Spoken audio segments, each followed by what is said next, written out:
Hello guys, Mr. Jerry speaking.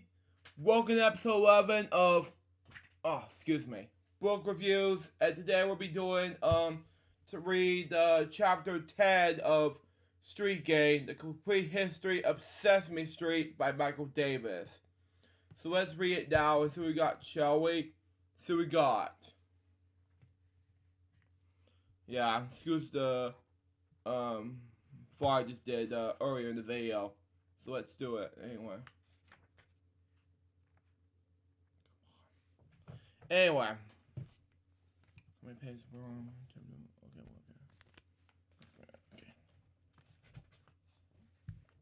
Okay. Chapter 10. Anyway, we're gonna focus on here while I'm in the middle of getting ready for chapter 10. So here we go.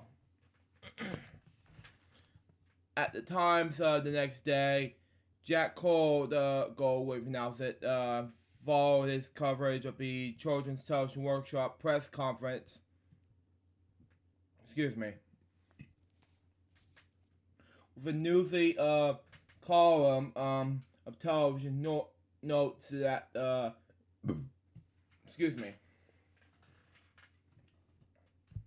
that included media reaction to the preschool show.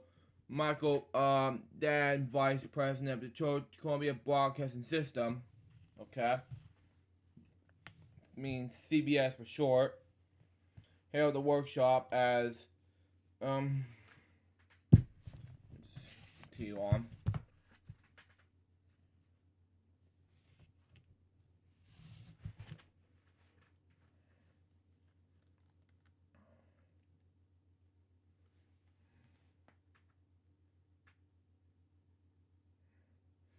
considered one of the most important breakthroughs in the evolution of the news, the mass medium. Sorry, I mispronounced words like this. But anyway, Gold also stylishly noted that life had changed very overnight for the workshop's executive director. Ms. Jokens Cooney acknowledged yesterday the minute problem of the head of the new agency before breakfast. The job appliance were her phone. Wow. Okay.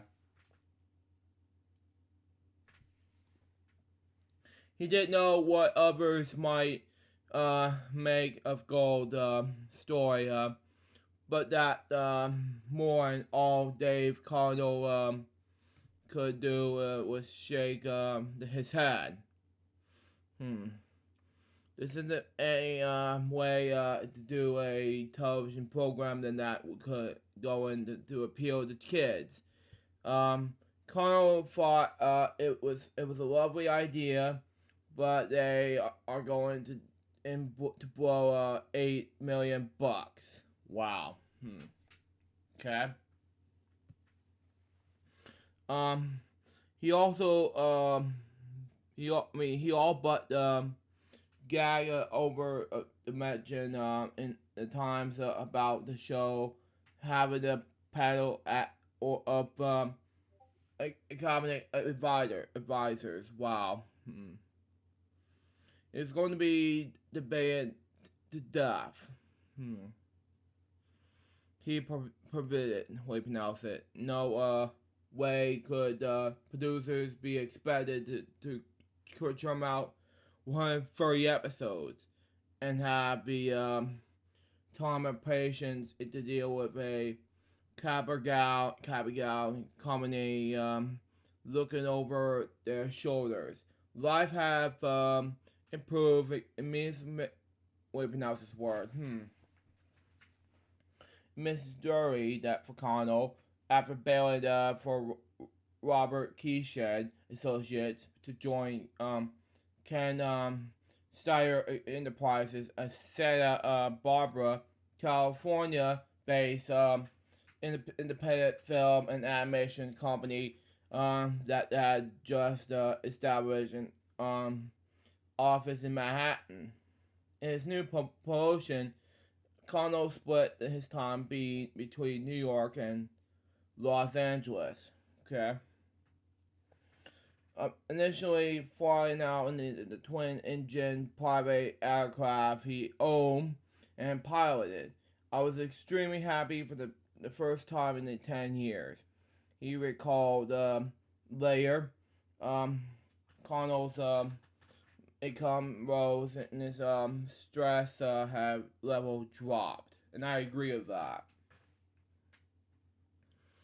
Bob Keeshan had been a difficult man to work with, and my dad got pushed and around a lot, said Connell's son, Alan, a former CBS news employee who lives now in the New Hampshire.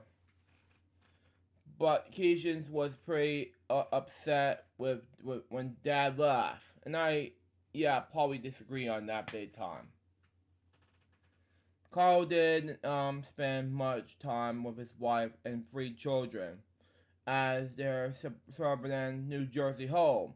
In those days, he was never one to put the place their family over work. We didn't see him as much as we were when we were kids. Alec Connell said, "I remember him being around on weekends." Dave Connell's daughter, Jana, a Travis based in Warwick, New York, has childhood memories of a riot and rivaled father. He was obsessive compulsive, she said. He had to make sure everything was in its place and working. That and everything was exactly the way it was supposed to be. It serves him, but also tolerated him. Exactly. Connell's seminar at work was vibrating with what it was at home. Especially when he was around the new California pal Jim Borman, a comedy writer who was also provided voice for the cartoon characters. There were thickest thieves, Jen Connell said. They have a marriage after 25 years of working together. When Connell departed Captain Kangaroo, he took Carl Georgian when we were only weeks away from marrying a man from a Kangaroo bullpen of writer producers. With him and its secretary, just as Connell had indirectly brought Joan Stone and Beverly Owen together, so too did he indirectly so to have a hand in romance between Carol Georgian and Sam Gibbon. A love affair that will kept secret from Keeshan.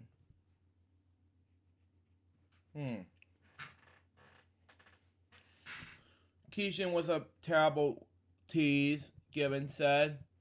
If it became known that 2 members of his staff were dating, he would have been on an informational tier.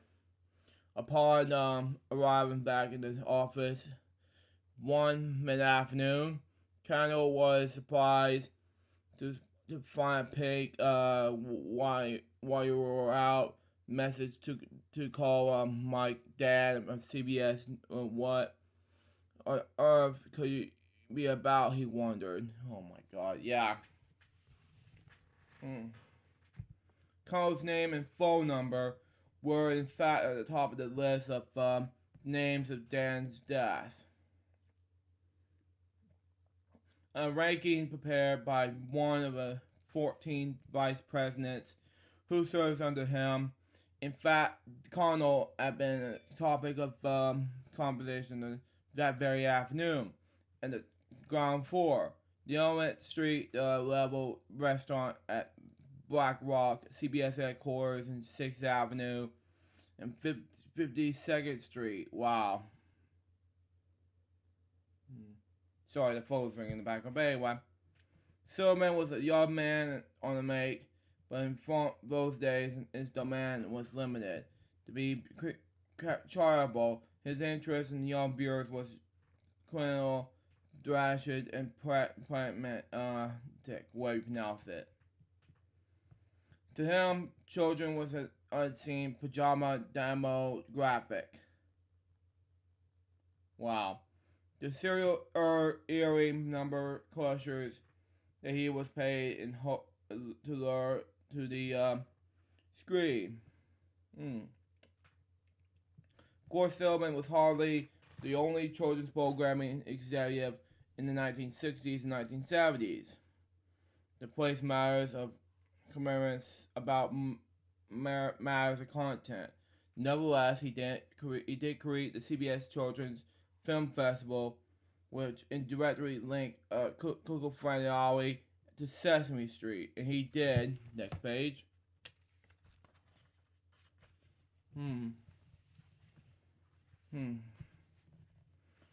use his knowledge of Captain Kangaroo to lead executive director Cooney to her first big hire. Dan run a background check of sorts of Cooney after she had taken him up on his own offer to help. I got a doozer, Dan recalled. I found out she was a real pauper lady.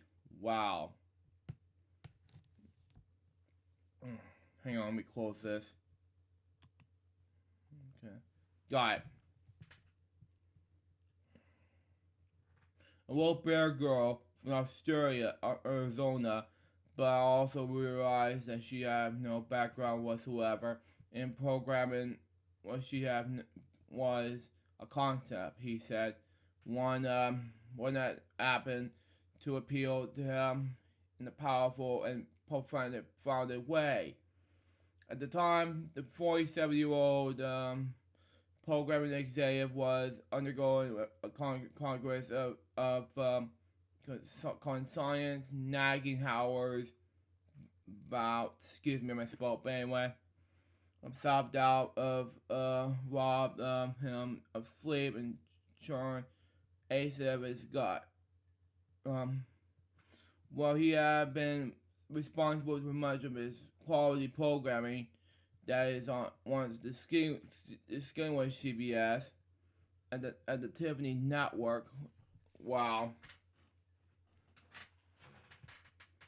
He also put popular in the primetime schedule with like the Lives of the Beverly Hillbillies.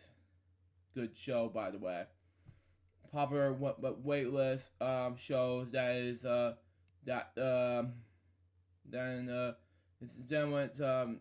related that the children's medium. He was especially paid that children's television on all these free networks had developed into nothing more than a Saturday morning marketplace. And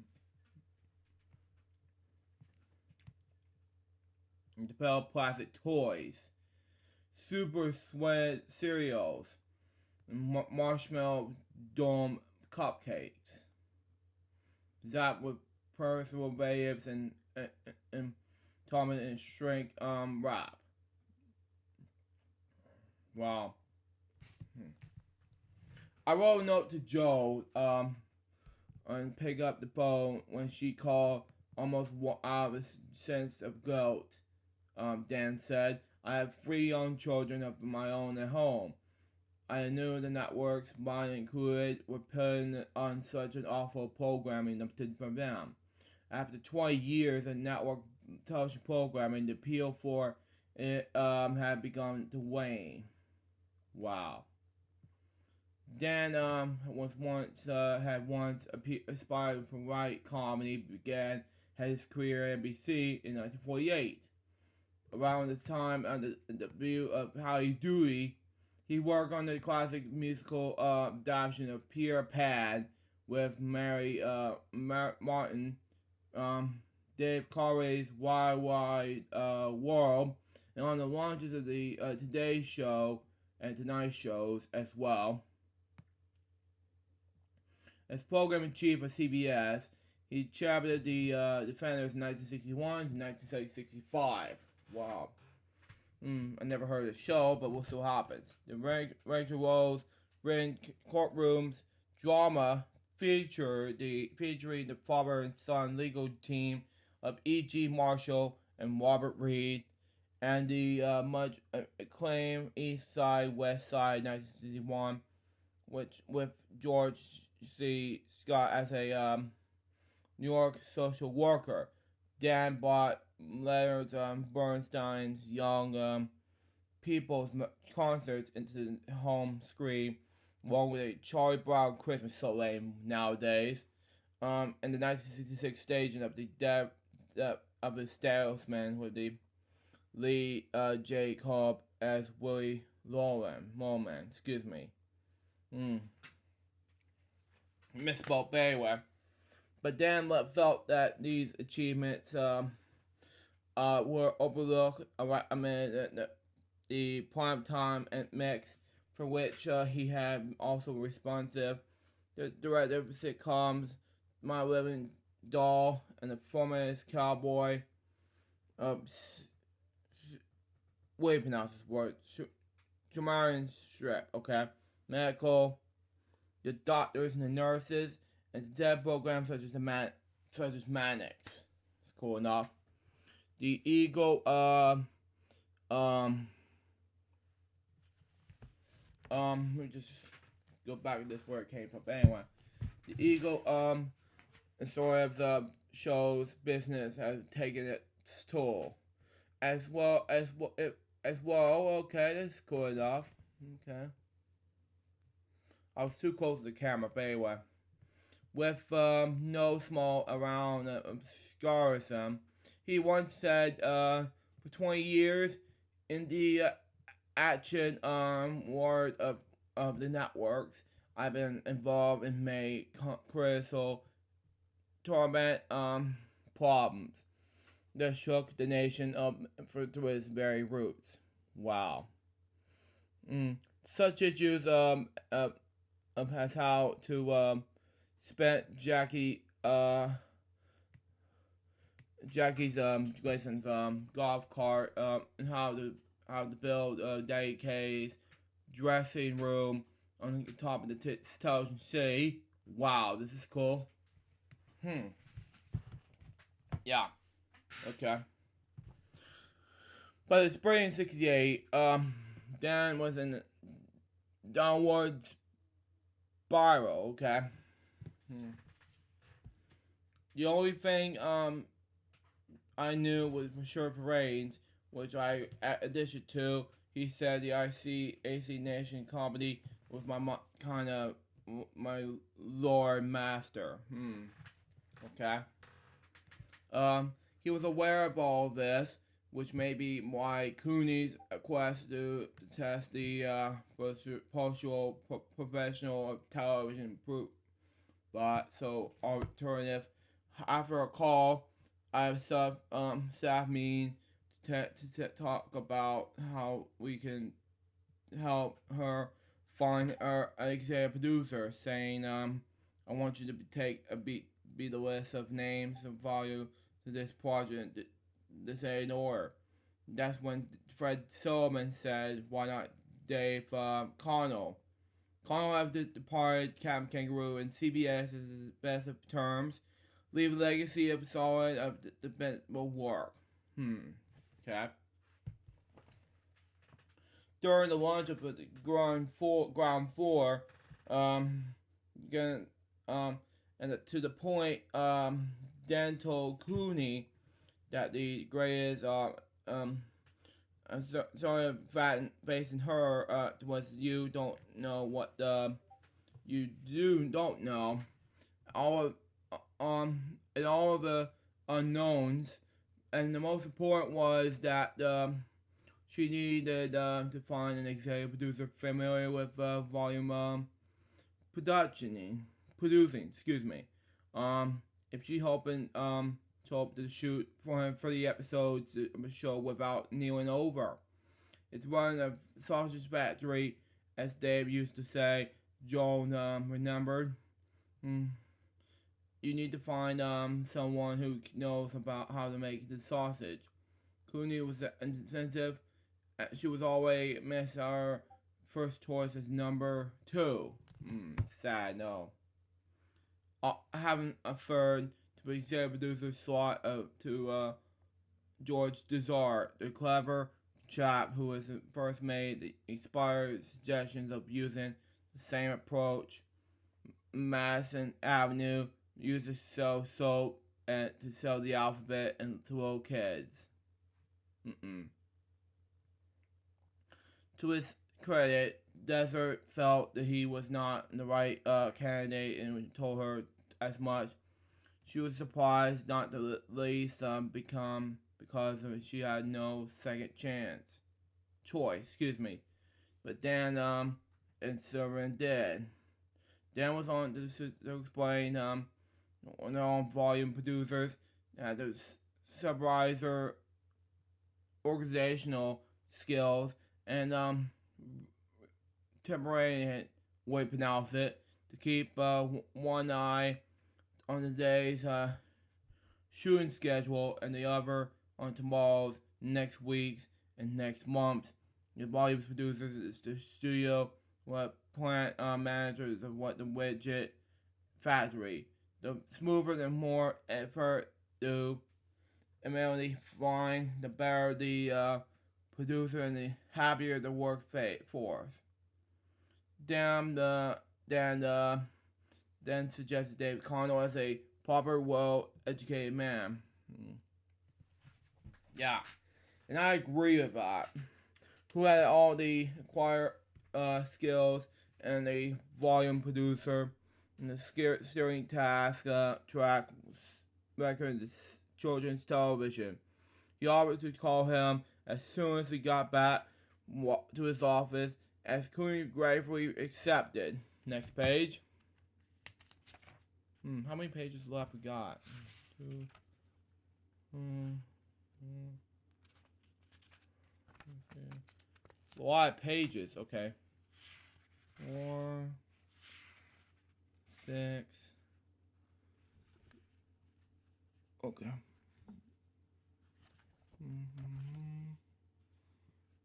We're on page what? 34. Okay, we're going to be extremely close. We're going to finish off chapter 10, 11, and 12, and we're going to read David for Fouls and stuff. But anyway, let's continue on. Within reach Colonel expressed satisfaction with his new life and his willingness to return to his daily television. Added to that, he said it was no part of the children's show that seemed to him doomed to the start. In the full sales mode, Dan responded to the farmers of parade balloon populations. Bill Perry and Spike Staunton would like for you to consider this, he said, dropping 10 negative names. Wow.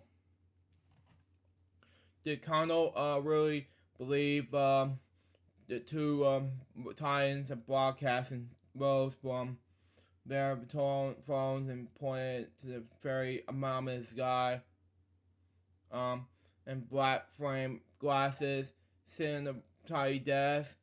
And seems unlikely, but at the close of the conversation, Connell did agree to meet with Dan's new friend Jones Ganscooney. And I agree with that big time. Anyway, I was sincerely entranced by her, Connell said. We had 4 rather leafy conversations, and what we received, we discussed all my reservations about the project. I was so concerned into whether I could function in an organization with the huge automatic advisory board and felt a little organizing about it because I didn't need a job. I wasn't going to take this unless was on the terms I felt comfortable with, and in fact, I wasn't even sure if I'd take it then because if I had relations to my business or partner, I have gotten a 3-year lease on the office. A secretary and assistant. Wow. To walk out on that all that 9 months is a thing with a very important problem. For her part, Cooney said I convinced him that he wanted to have a life artistic freedom that would not be breathing direct down his neck. But I said there was a certain non-negative abilities, labels we pronounce it. One of which was would be commercials to teach letters numbers. There would be 4 or 5 hour hosts, who are man and woman, black and white. There's a show that never going to be owned by a single talent, and that, of course, it would be an educational program. The educational entertainment would not be separated with school enough. Every piece of education would be entertaining, and every piece of entertainment would be educational. Yeah, and I agree with that. Connell said, in time we discussed all my reservations, and I came to find that she agreed. Told me that the staff should be largely, if not exclusively, first-rate, successful commercial television people, and the ultimate decisions about what goes on in the air as to remain with producers. It had to be run by an amendment advisory board. There was a risk of disaster. We were going to okay. It must be on the side of entertainment and not education. Wow. While Connell deliberated, it a chain reaction of events complaint matters. It started out one night when Lou Harrison was one of the U.S. Office of Education phoned Cooney.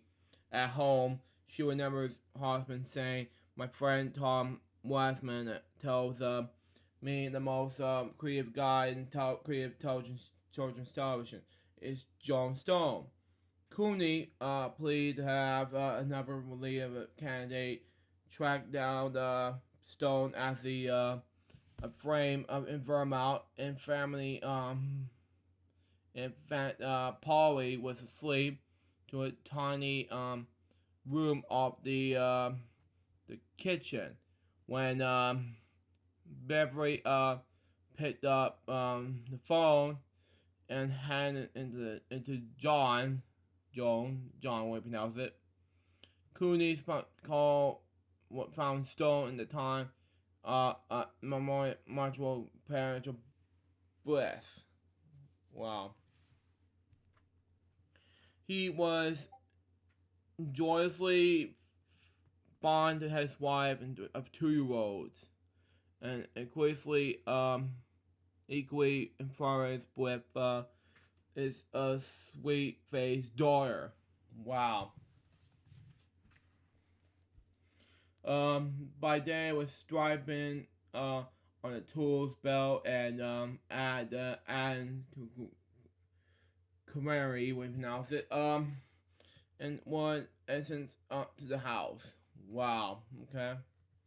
Um. Whew, man.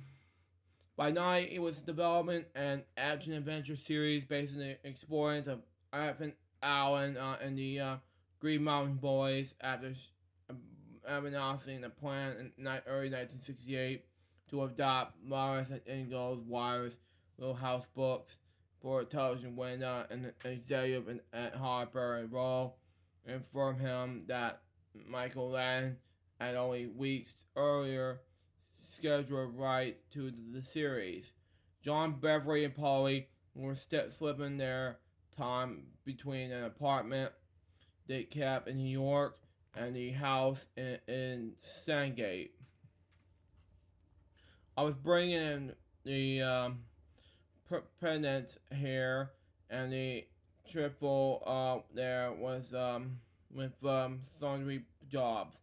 Stone said we were somehow making the ends and meet and spending a lot of time with Vermont skiing, gardening, happily hanging out, happily driven to departure down to the city from New York, Giants games with Polly stuff into the little shelf behind the seats. Especially and professionally, Beverly and I were until darkness with no dawn in sight. Okay. Where are we here? Okay.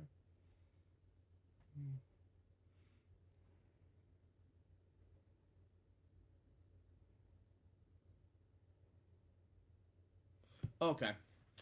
And we're happy as clams. Okay, I misspoke. But anyway. Stone agreed and possible return to children's television with endurance, and they agreed to discuss the matter with Cooney's in New York. Wow. Okay. His assurance disappeared within moments of my entering Jones' office. Wow. Insurance disappeared within moments of my entering. Yeah. He said, yeah, I misspoke. Sorry. Your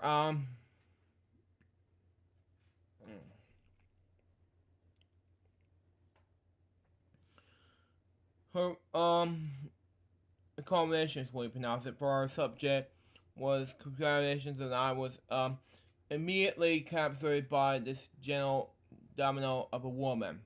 I have never heard of anyone involved with children's television speak of it with such fire. Not even Bob Keeshan. Oh God, yeah. Yeah, I agree with that big time.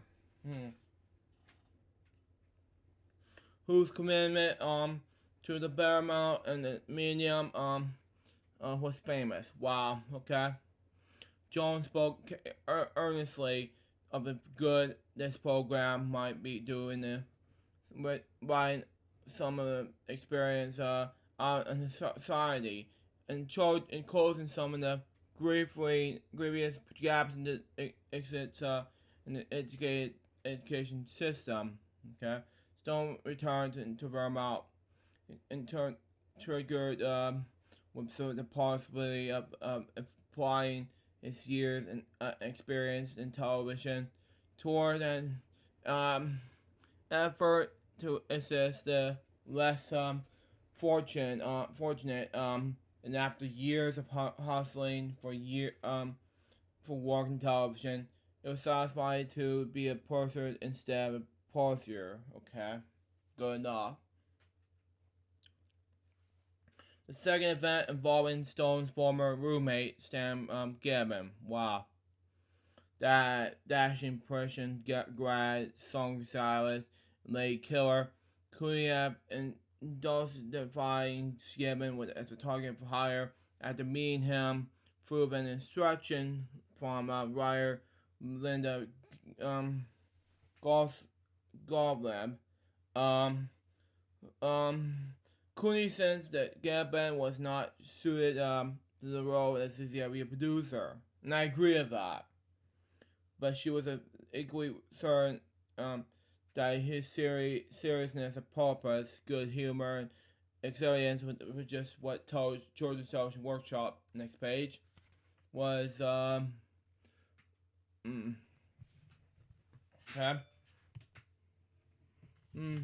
needed as a producer. Okay, but after meeting with him, it was not seeming the cards. I asked Sam to come aboard, and so he turned to me the flat. He said, "I have enough with children's television." Gibbon said, "I've been with publication for almost 7 years and had to quit and gone to work with Norman Wright." Wow. The movie produced.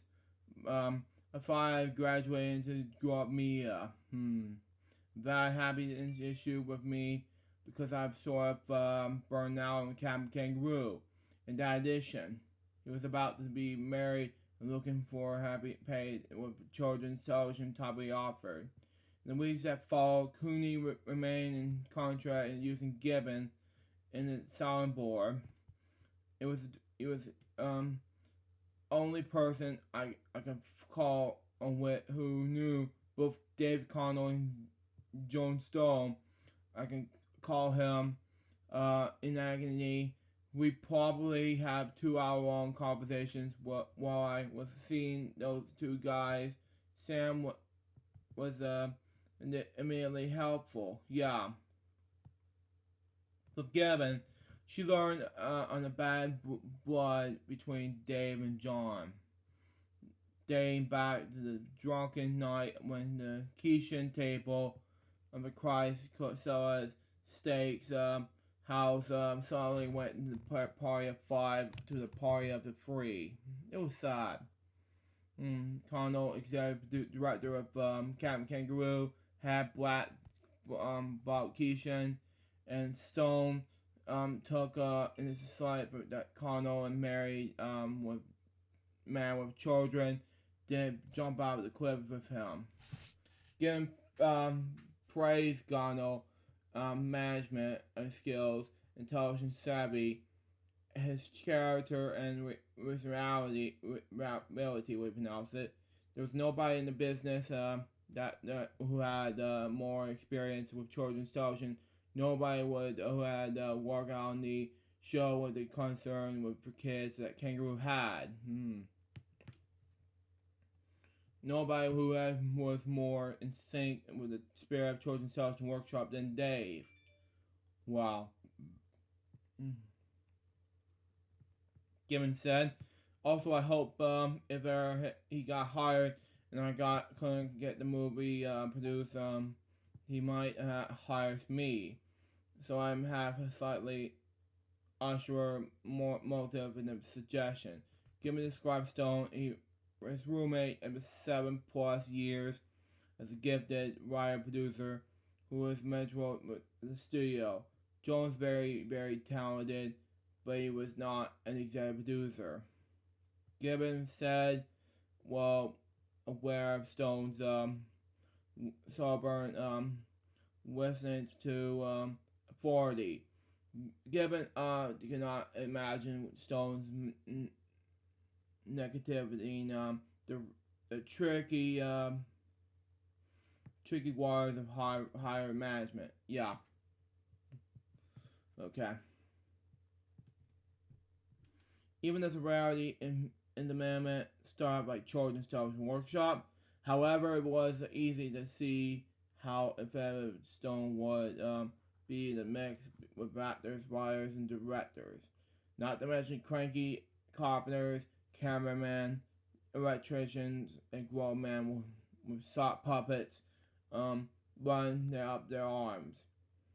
Taking and others recommendations into account, Cooney concluded she would have 2 outstanding talents on their sides.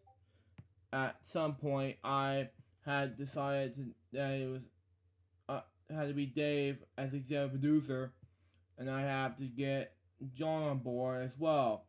She said, how was I going to tell John he was not a uh, contender for the top job? Carl only completed matters by warning. I don't think John will work with me. Yeah, I was so disagree on that when it comes to Sesame Street. But anyway, oh man, Stone asked Cooney to launch, unaware that she had already decided on the Connell for the chief production. Wow. But John outlined the plan for the structure, yeah, phone's ring, of the production staff. I saw immediately that the executive producer's job would be removed from the day-to-day production task.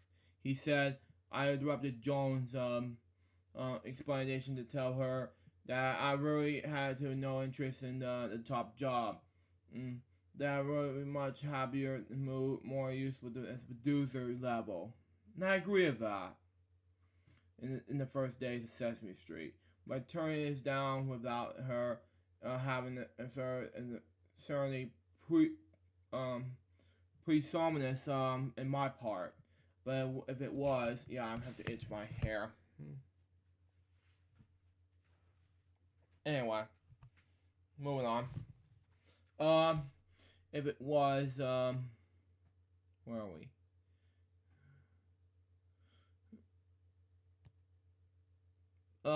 John filed my gavel characteristic grace and posted that I have to take on one of the producer's productions. Cooley said, fine, the executive producer is going to be Dave Connell in that case. Stone cleared his throat. I wouldn't want to work with Dave, he said, and I would only consider it if I had to report directly to you. John, that's the road of the chaos, he said. You've been in this business long enough to know that. Why don't you two guys talk? Often these old quarrels go away. When years later, and you focus on something new. Yeah, I agree. Colonel and Stahl agreed to talk wherever the meeting took place, as in the drawing room, in high tea, or a boxing ring at high noon. And they walk away from its having reached destination. They will never be bowling partners, but they would agree to work together over time and to the form. Connell was more successful at burying past difference than Stone. Tim Conway was working with Harlem on the evening of April 4th, 1968.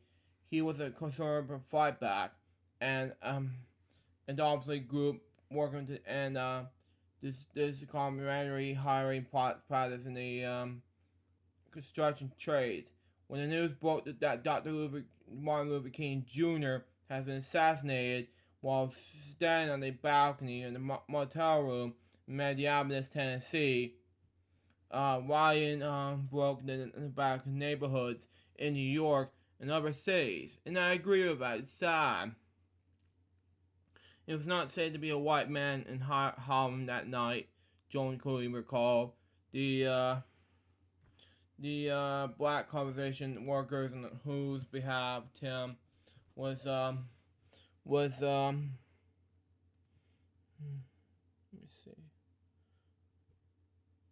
working made him lie down in the car that one of them had, she said, and they drove him home. Together in the apartment, the Cooneys stood outside each other in disbelief, watching the news. We were disappointed, Joan Cooney said. Dr. King is an American hero of my lifetime. On Palm Sunday, 3 days after Dr. King's murder, Sam Gibbon and his fiance Carol joined the throng and estimated to be between 10,000 and next page 20,000 people in Central Park. 10,000, 20,000 people to 20,000 people. Estimated in Central Park. Wow, that's a lot of people. One massive public outpouring and grief. Let me just see if the. Okay, good. Where are we? Similar gatherings were being held in San Francisco, New York, Houston, and Salt Lake City, as well as in smaller towns throughout the nation. At 45th Street and 7th Avenue in New York, a few hundred operating mourners began a solemn march to Central Park at 1:30 p.m. To between 5,000 people and 5,000 men, women, and children, white and black, marching 20 officers arm in arm in front of line. Governor Nelson Walker Chester linked his left arm through the right arm. The black militant Charles 37 times the one-time bodyguard Mom X and leader of Harmon's man Scotty, Mario Scotty, we pronounce it. Played in the matches Kenny carry where an open Bible and a presidential report on the civil rights rioting. Wow, this is no apartment had been issued of the 8-block procession that ended with a stream of humanity pooling at the park's band show at 3:30 p.m. A pale sunlit scene with soft, diffused light. Wow. Okay, moving on. While Confessor New York Mayor John Lindsay acknowledged Dr. King, along with spiritual leaders throughout the city. Witness God's King, kind of King, said they revealed White Walker, pastor of the Harlem's in New York, New Campus Baptist Church. Just cause could not kill Jesus. And I agree with that. A bullet cannot kill King. His work will live on. And I agree with that. Led by Liberal Solgowski, an American Symphony Orchestra, 100 members strong, joined the 250-voice Westminster Choir and the camera singers. My director singers. Okay, we pronounce it. Excuse me. And selections from Super Danny, Beethoven's, Bach, and Verdi. So boring, lame. But anyway, the musicians and singers performed it for free. Yeah, I don't care. But anyway, everybody's giving their services. Swarovski said, "Nothing is too great for such a great person as Martin Luther King Jr." As a conclusion of 55-minute service, and the attendants sang 2 verses of civil rights albums, "We Shall Overcome." Gibbons said, 3 crowds of persons in tears. Yeah, I agree. Needs a person in tears. Yeah. Black and white holding hands together. It was an astonishing outpouring and feeling. I guess it felt to most of us as proved the country was a real danger of crumbling um, as through the center would not hold. As a service of carols arguing given at on the most of the honor, the spirit and vision of the civil rights matter, we pronounce it. The notion of that maybe it was time to do some useful way. It was pretty overpowering. He said, as it did seem that as well, Children's Social Workshop was a place to put your injuries, a place to do what he had learned. Could recall that soon after the memorial, Sam Gisman called me and said I'm aboard. On a warm June day, which is probably my birth month of 1968, critical day in development of Sesame Street, furry participants and observers chosen to take part in the first of 5 extraordinary seminars arranged by Children's Television Workshop were packed in the room. Hang on. I got some difficulties. Okay, I'm so sorry, but I really thought the TV got me fixed, but it's not. But anyway, that was my TV. Sorry about that. But anyway, 5 extraordinary seminars arranged by Children's Television Workshop were packed into a room a stone's throw from the Harvard Graduate School of Education. There were 2 such gatherings held that summer: the Cambridge Campus and the Free Manhattan. Wow. Bringing together renowned scholars. Wow. Educationers, authors, filmmakers like me, illustrators, wits, and strategists from all corners. Wow.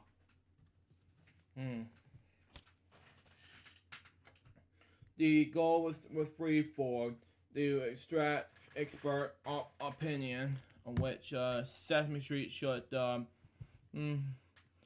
attempt to teach into its first year, to expose the production team to those experts, and to engage and educate corps educate advisors in the purpose of creating a show.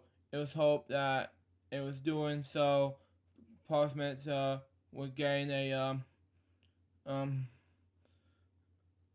sense of ownership and be less likely to criticize the show once it began.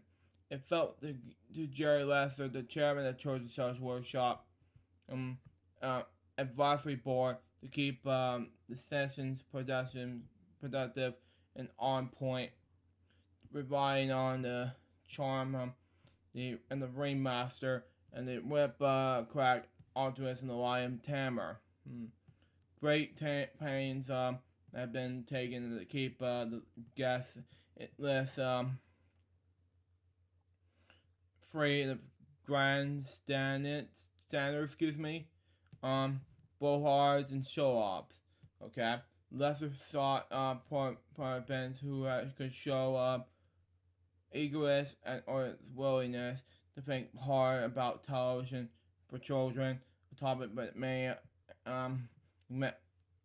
estimates might dismiss as trivial. A sense as humor helped us did, and the inclination to avoid covering means and into debates where points are won or lost. But the job does not get done. Despite these precautions, there were moments on the first day when the room filled with hot air, and the organizers worried that the whole affair would amount of $50,000 for filibuster. Okay.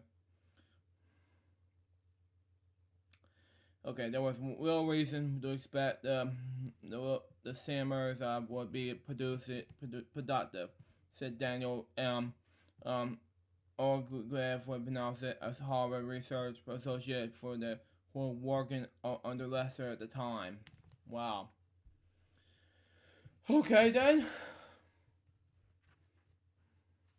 One could envision the invited specialists, especially economies wasting time and space, and money, excuse me, and boring jargon laying means that would result in improvisational suggestions.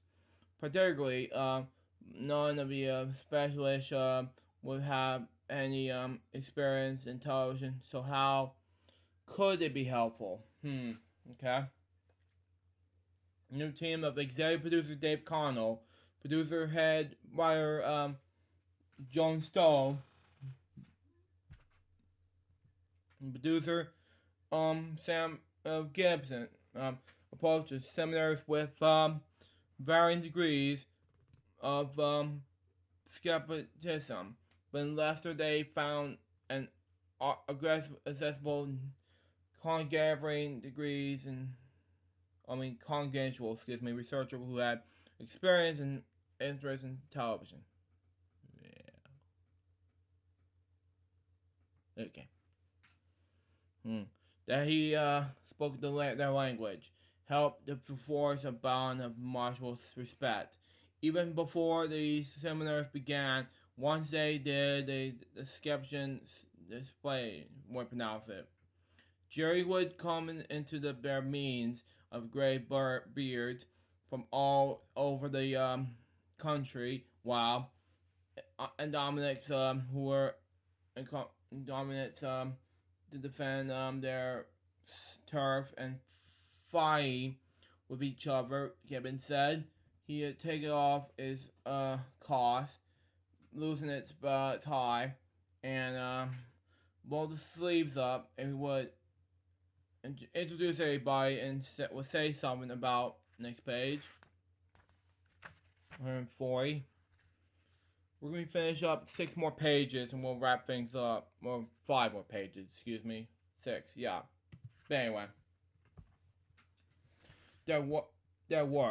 There would be 60 people in the room, and he would introduce every single one, calling them by their first name. It was an amazing feat of memory.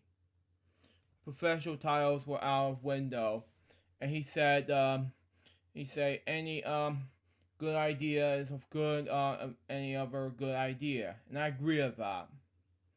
It doesn't matter where it comes from. Yeah. What they did was to get everybody entirely excitingly in the criticism. Okay, we got involved in the criticism and at the outside advisors, and they got an interest in the show development as we were. So it really made people cross their barrier between the blood of show business and the brain of the criticism, and they mesh nicely. Wow. This is not to say there weren't dead spots. There were directions and disagreements along the way. The artists and performers, those professionals who must really rely upon and trust their illusions. Way pronounce it. But anyway, upon often their visual romantically protested the opposing objective actress analysts upon the creative act of investing television for children, Lester said. Okay. They content a book, film, music, or television program. Indeed, all creative products, can only be considered undoubtedly and lonely. Okay, we pronounce it, but anyway. Anywho, we're just about an hour of taping this, but that's just me, but anyway. They consider that the book, can only be considered entirely and lovely, yeah. With career drawing, freely upon, his own festivities, feelings, and experiences. The session of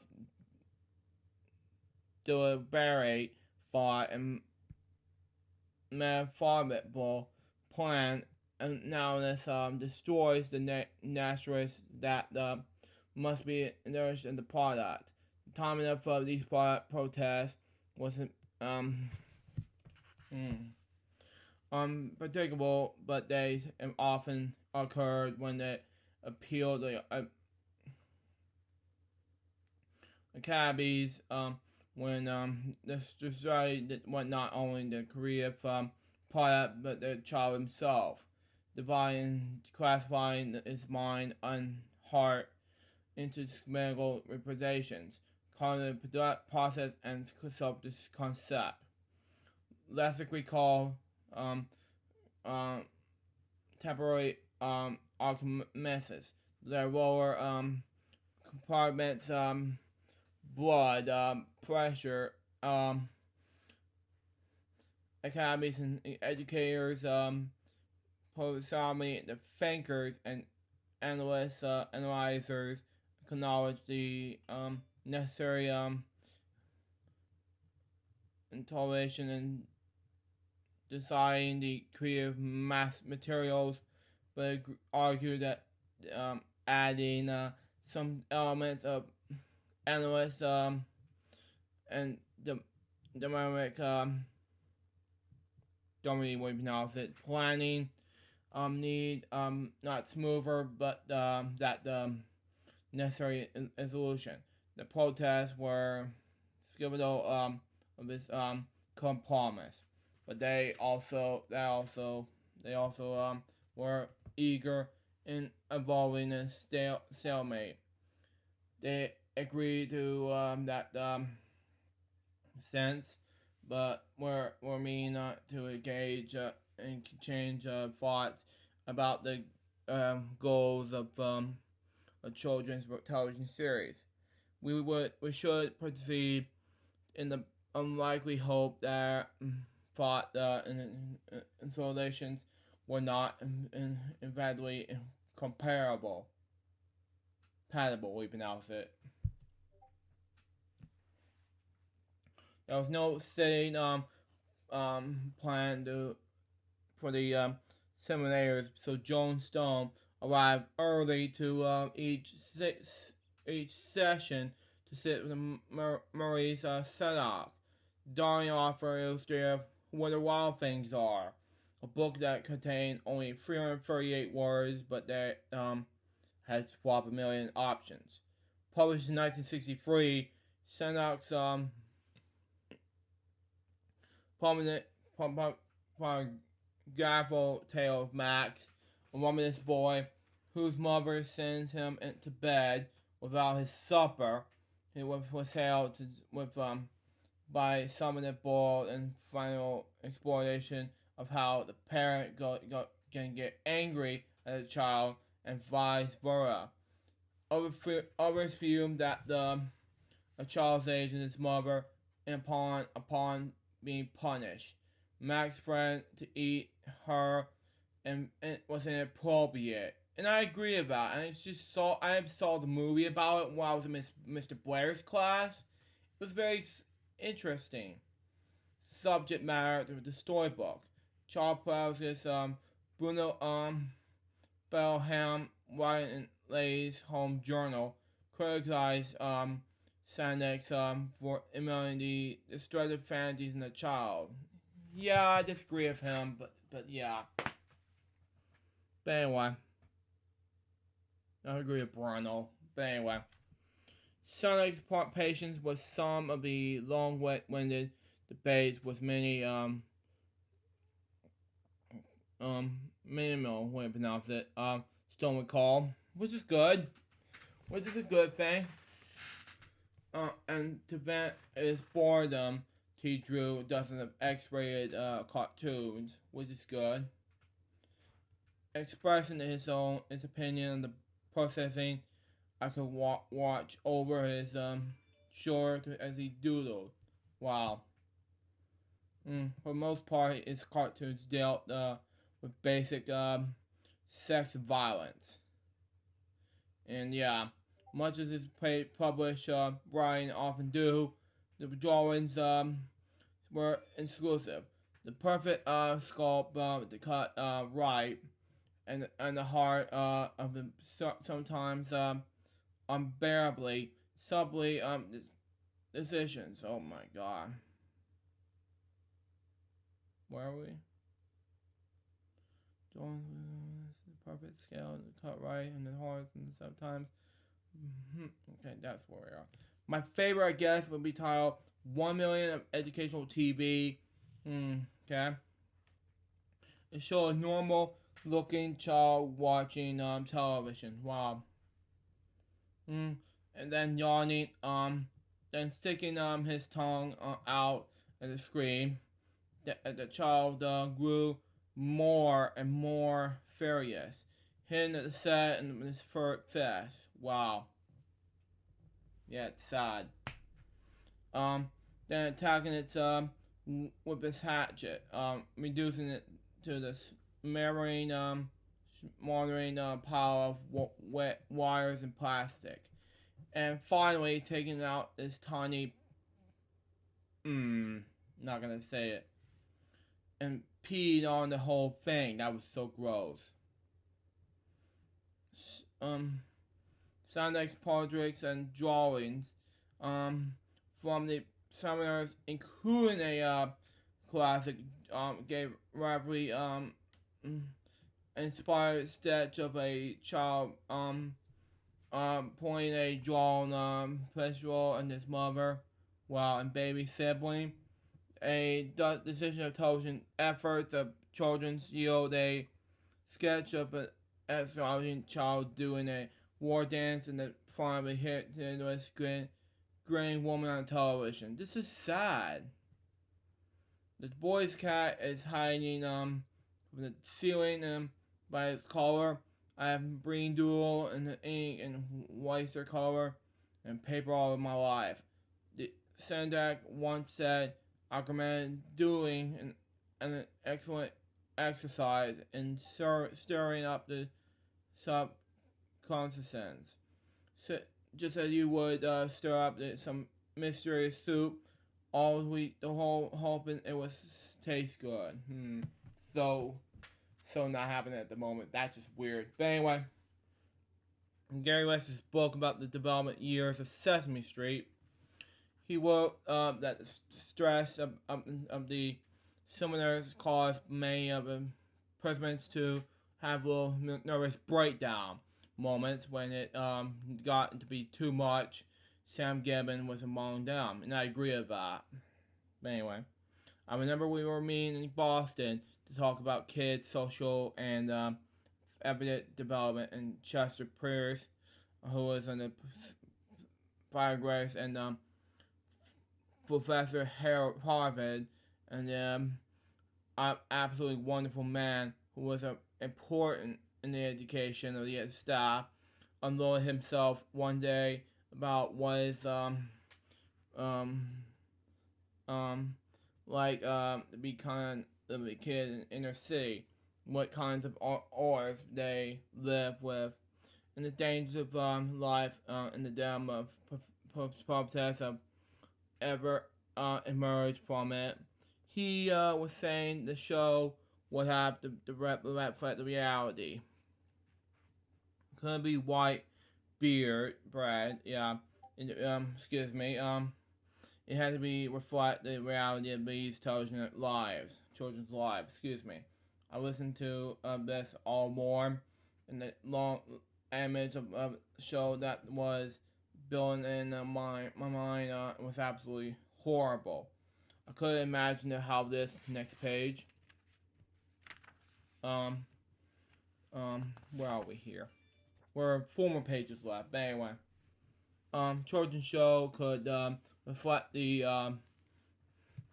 reality that he was describing to do anything or other than destroy the viewer. Wow.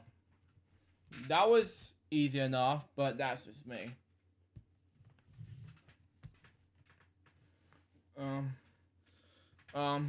Sad. It just seemed that hopeless and awful, and I said this much. I explored in the meeting. Jerry Stanley said, I think we should break for lunch. And as we left the meeting room and he headed for the elevators, I was surrounded by Chet, Jerry Lester, and a couple of others who were sort of stroking me and saying, there, let's go and a cup of coffee. I recovered, Gibbons said. We're not, but anyway.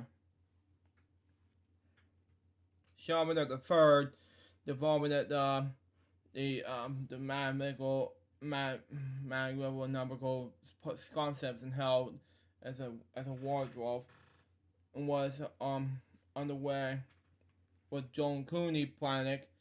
This bearded polemical figure in sandals walks in ends and sitways and the packs ran staring straight ahead with no explanation on his face. Cooney recalled a shiver ran up in her spine because she feared that the intruder might be a member of the Radical Weatherman. Okay, a splinter group of the former members of SDS stands for Students with the Democratic Society. Okay, the Weatherman was blowing up buildings. It was sad. Cooney said, and some radical kids were trying to make bombs and had recently blown themselves up in a Greenwich Village brownstone basement. Sad, no. Anyway, he was all sitting in the wardrobe in the conference room, and it comes someone with long hair and wearing an outfit dripping in leather. I remember whispering to Dave Connell, Here do we know that man back there isn't going to throw a bomb up here or toss a hand grenade. Yeah, that is all weapons here. Connell always wanted to keep a cool head. Yeah, it's sad. Assess situation with care. He discreetly turned his head toward the back of it and recognized the tall, angular man carrying a small purse under his arm. A slight smile occurred as he regards Cooney. The hippie back there posed no threat. Not likely that's Jim Henson, he said. Wow, this is cool. Chet Pierce got everyone's attention as his 1 minute when he said, what I want the show to do is to prepare my 3-year-old daughter to react properly the first time somebody calls her an N-word. I'm not going to say the N-word in the internet. That's no way.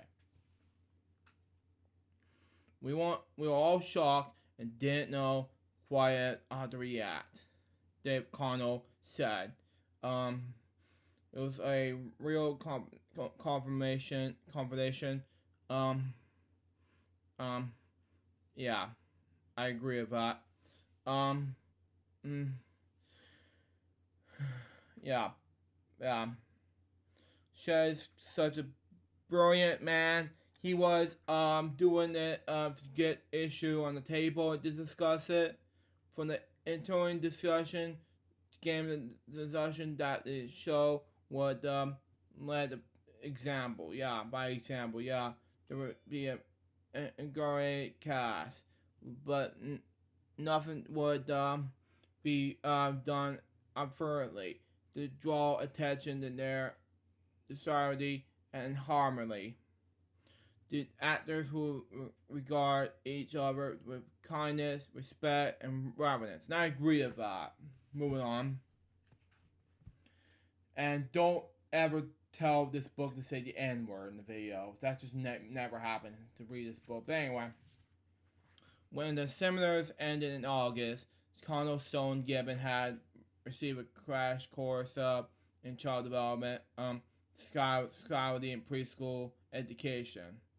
It was a harmonious, a strain, biology, and mentally, said Connell. I can still remember at the end of those things, feeling as though I had just played linebacker for the Chicago Bears.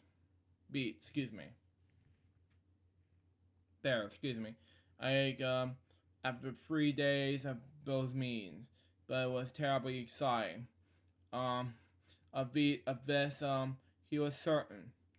3 days locked up in the hotel with 30 people you come are knowing those you were want to drink the with, and those who you were never want to see again. Yeah, I agree. Gibbon described the seminars as a wonderful mixture of excitement. We worked out.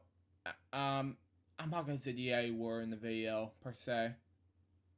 Of getting ready for the meeting.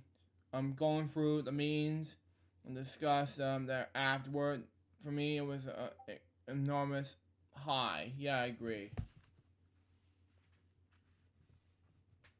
Still recalling it that way, weekend after weekend.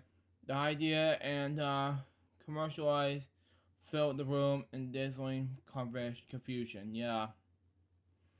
Often I was left behind when the economies began arguing in their own crying language. Sometimes I was near falling asleep when the talk droned onto the afternoon dry here. Well, sometimes I was near afternoon dry here. Yeah, heat. Excuse me. But I try to learn and observe and take in notes. What make sense out and the overwhelming beverage of the over information that were written down.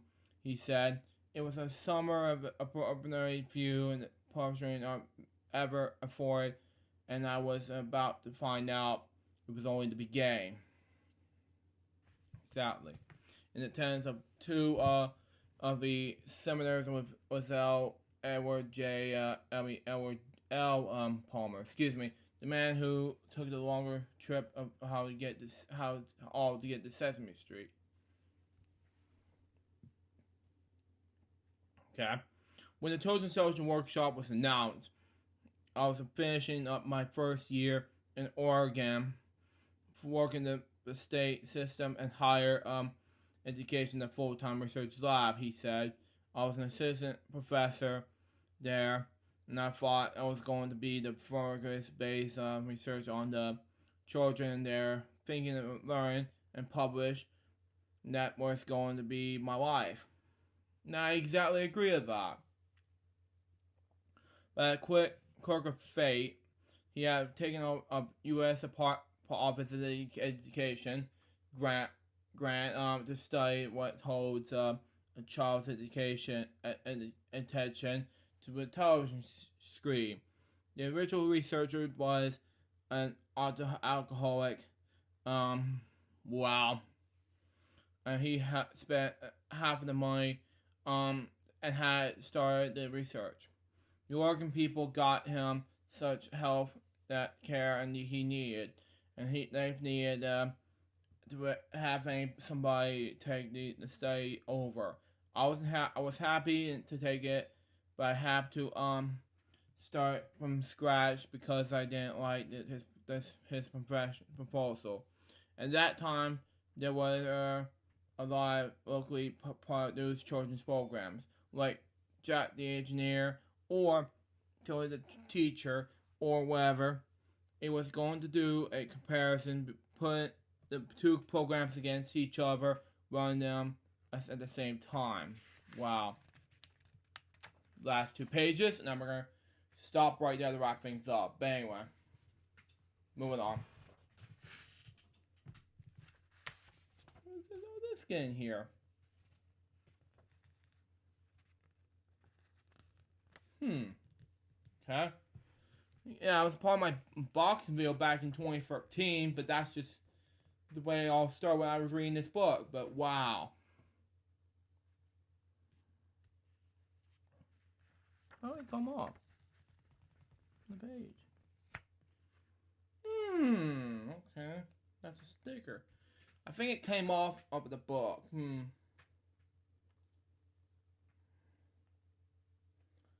did this get in here? I wonder. I was using this as a bookmark, but that's not really a sticker that I want to use in the book. But anyway, moving on. Next. Let's just read it, the last 2 pages, and we'll finish up the episode right here. But anyway, I said we just needed one program, and we needed to find out if we could pull the kids away from it. Yeah, I agree. That will be the task. Palmer provides a visual appearance he called the distractor. Yeah, I agree. No one had ever described the author of Palmer's experiment and the distractor. Yeah. Better than but yeah, excuse me, I misspoke. But anyway, better than Jim Day. Okay, the founding father of the San Francisco's Joel in the public station, KQED. Excuse me. The distractor was a portable movie screen set at the angle off to the side of the television receiver, which showed the series of the sides of with random image appearing in children. Excuse me, I misspoke. But anyway, using the device, Palmer could determine from moments to moment the young viewers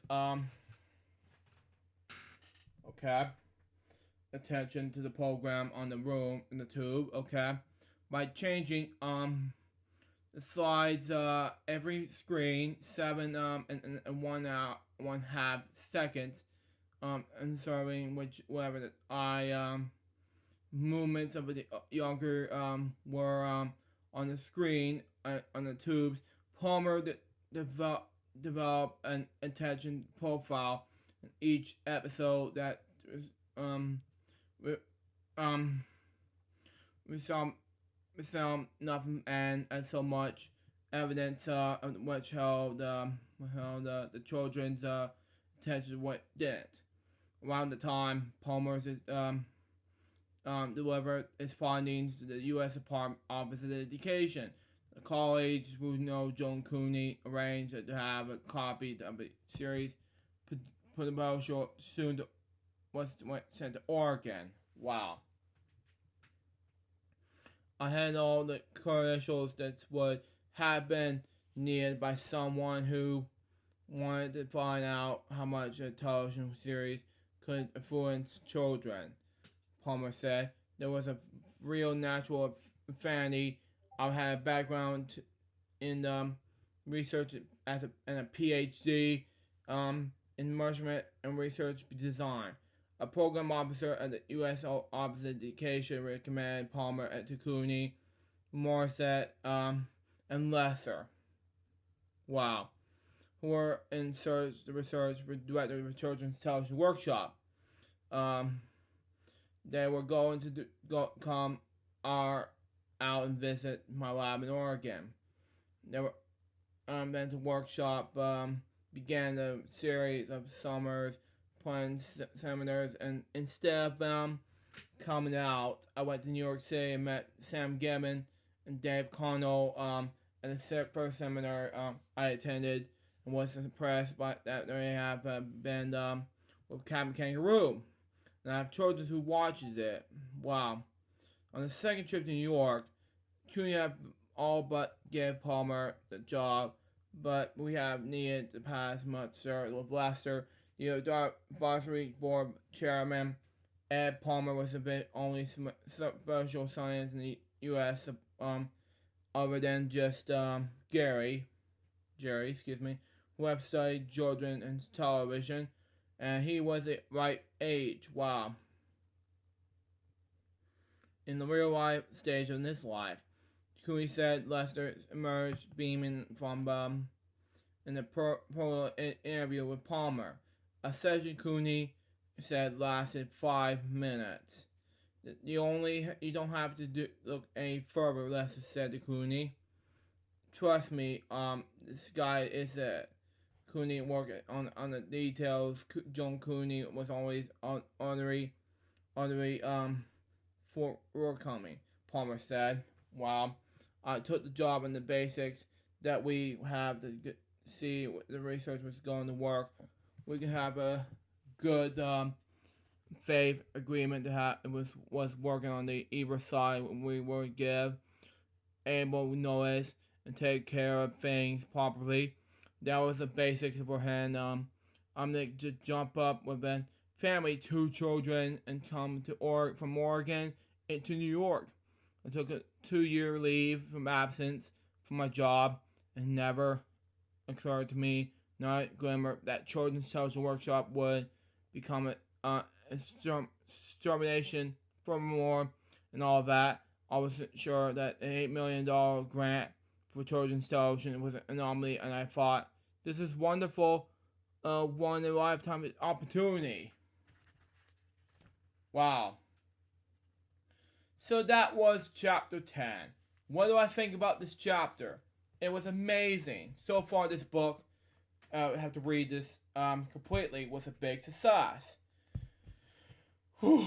But anyways, guys, double episode for this book reviews, episode number 11. Hope you enjoy it. Stay tuned for the next one. It's going to be chapter 12 of the book. Chapter 11, excuse me. Till next time, it's LukeJ62895's. Goodbye, peace out, baby. We got more videos, guys, very soon. Till then, Jefferson out. See ya.